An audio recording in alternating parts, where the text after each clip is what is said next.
Good morning, garden friends, and welcome to Tuesday Tip Time. One of my subscribers, Joe Ellen, had mentioned to me about doing a tip of the week. Well, as you all know, I have a busy schedule and I so love the recommendation that she provided. But like I said, with my schedule, I want to be able to provide you guys with quality tips. So every Tuesday, the first Tuesday of every month, I will be doing a Tuesday tip time. And today we are going to be focusing on my Autumn Joy Sedum, as far as how you can gain additional plants while it costs you nothing. And what makes Autumn Joy Sedum such an ideal plant to propagate is because of the ease and because of the hardiness of the plant. So let me just walk you guys through the process that I use when I'm propagating. Because Autumn Joy Sedums are herbaceous perennials, and what that means is it's soft tissue. So, and it's also part of the succulent family. Like I said, soft tissue, it's juicy. And like this here is ideal for planting directly in the ground, because you can see I have new shoots that are on here. Now I'm gonna leave the dead, portion still on here. That way the birds can come and eat these. But what I like to do is snip them, take the leaves, the bottom leaves off. Make sure you got a nice, sturdy, healthy stem. And then I allow the bottom to get dried out before I put it in the ground. I am not going to put this directly in the ground right now, even though you can do it. But because I am planning out my garden for this fall, I'm going to go ahead and get these guys planted into individual pots, so that come this fall, the areas that I'm going to put them in, I can go ahead and get them planted, and they will have enough time to allow their root system to get acclimated. Now, depending upon your zone, being a soft tissue, these guys will end up dying back. I know here in Georgia, mine die back. And then in the springtime, I get new rosettes that pop up. But I tend to keep, the plant in the ground. Don't cut back anything that died off until the spring, so that the birds can feed off of the seeds. So this is, get a nice healthy stem that you can go ahead and transplant into the ground. Most of my plants in my garden, I have propagated. That in itself, for a new gardener, is an excellent way to start off without having to spend a lot of money. Reach out to plant swaps. Reach out to your neighbors for anybody that is doing cleanup and thinning out plants. And then this is the thing, even if you see someone that is on Marketplace that is selling plants because they're redesigning or thinning out their plants, trust me, you will end up paying much less than what you will pay purchasing them at a nursery or a big box store. One thing that I, recommend too, if you're getting plants from other individuals, look at their yard, look at the health of their garden, because that'll let you know that if you are purchasing plants, that you're going to be able to get nice and healthy plants. The other thing about the Autumn Joy Sedum, they are drought tolerant. They don't need a lot of water, because if you overwater them, that's where you'll also get where they end up separating on you and not looking so nice. So I like the heat.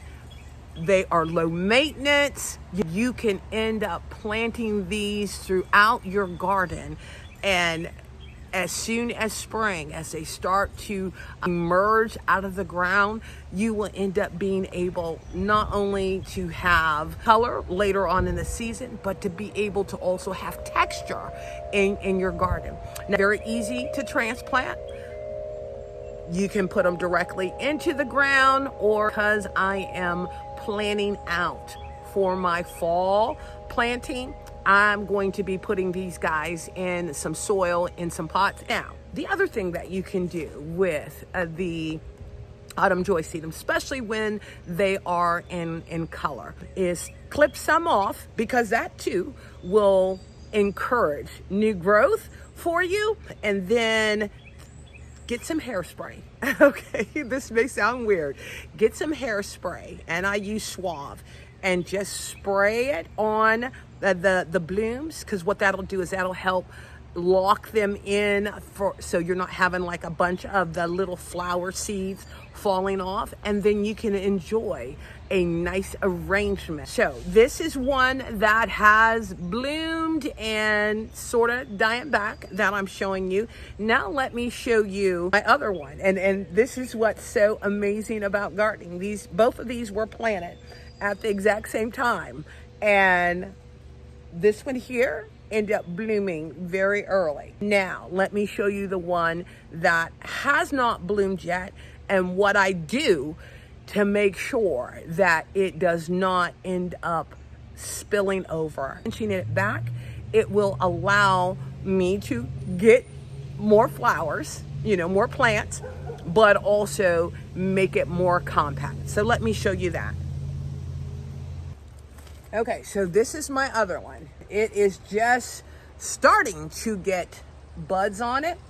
And what I end up doing, and these guys will be excellent candidates if I want to put them in water so that they can root, because that's another option that you can do. You can put them in water in a sunny location, and in about 2 to 4 weeks, you will end up getting roots on these. But what I'm going to end up doing is I'm going to cut them back, and then I cut them back in layers to where I'm not doing them all evenly, so that as they fill out to ensure no gaps, to where it's going to be nice and compact. So some I'll do high, some I'll do low.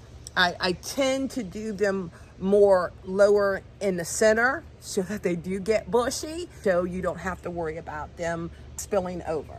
But it's real easy, and then like I said, you are gaining like a bunch of new plants, because you figure if I cut all of these off, you got 1, 2, 3, 4, 5, 6, 7, 8, 9, 10, 11, 12. I got like 16 plants now that I am going to be able to propagate. And it's that easy, guys. People end up saying gardening is expensive, to an extent, but you got to be smart about it. You got to be willing to take those extra steps to get the plants that you want to, incorporate them into your garden without it costing you an arm and a leg. And this is the thing. Majority of my plants in my garden are either propagated, purchased at the clearance section of the big box stores. I've gotten them at Plant Exchange. I've also purchased from Marketplace. But like I said, gardening can be an enjoyable experience without breaking the bank. And it is utilizing techniques like this to be able to grow your garden bed. Okay, so this is what they end up looking like when I cut off all the dead flowers that I'm going to propagate. And like I said, these guys had some still new shoots that were going to come on, so this will be nice and full. And then here is the the other one. Okay, so I'm letting these guys dry out, at least the tips that I'm going to plant in the ground. And look how many new plants I am going to have. Guys, I hope you found this to be informative, and I look forward to seeing you next month on Tuesday Tip Time. Have a great day.